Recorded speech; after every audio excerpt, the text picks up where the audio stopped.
Vous êtes sur un espace de formation collaborative, l'espace d'un groupe de travail. Donc le groupe de travail est composé de chaque membre. Les séances permettent de fournir les outils d'auto-animation de chaque séance. Le principe étant que chaque stagiaire va préparer un exercice en amont qu'il va présenter à son groupe et le groupe va lui faire un retour. Donc pour chaque séance, l'ordre du jour est présenté.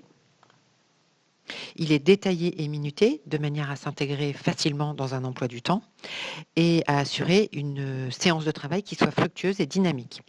Pour la présentation de chaque exercice, les stagiaires ont accès à la structure de présentation pour à nouveau avoir une séance dynamique.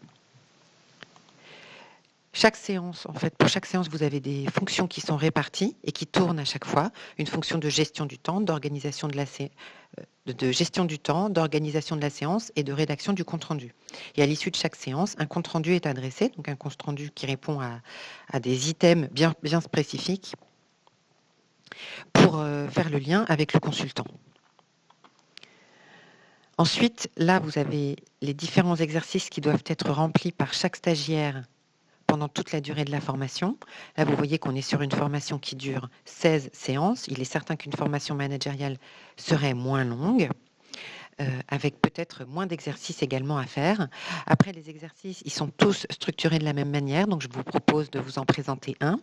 Vous avez à chaque fois un résumé de l'exercice à fournir, en sachant que ça s'inscrit en complément d'un support de méthode papier que chaque stagiaire aura reçu. Il a en complément une vidéo plus un résumé. Ils ont ensuite des exemples qui leur permettent de pouvoir travailler plus aisément leurs exercices. Et voici un exemple de support à remplir en ligne.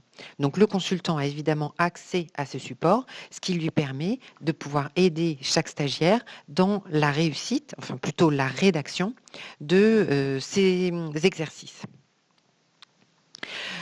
On a ainsi les éléments qui permettent d'avoir un travail qualitatif, dynamique et structuré. Donc, dans le cadre d'une formation managériale, on allie vraiment la qualité à la génération de liens sociaux et la structuration des échanges que l'on veut avoir. Dernier élément, vous êtes sur la plateforme d'échange collaboratif. Nous utilisons Slack, mais on peut tout à fait se plugger sur des outils que vous utiliseriez déjà. L'intérêt de cette plateforme, c'est de pouvoir avoir un espace de dialogue de groupe qui permet les échanges intragroupes, l'envoi de messages automatiques et des échanges avec le consultant. Vous avez un espace régional et puis bien évidemment une communauté, en sachant que l'outil permet également des dialogues en binôme ou en trinôme.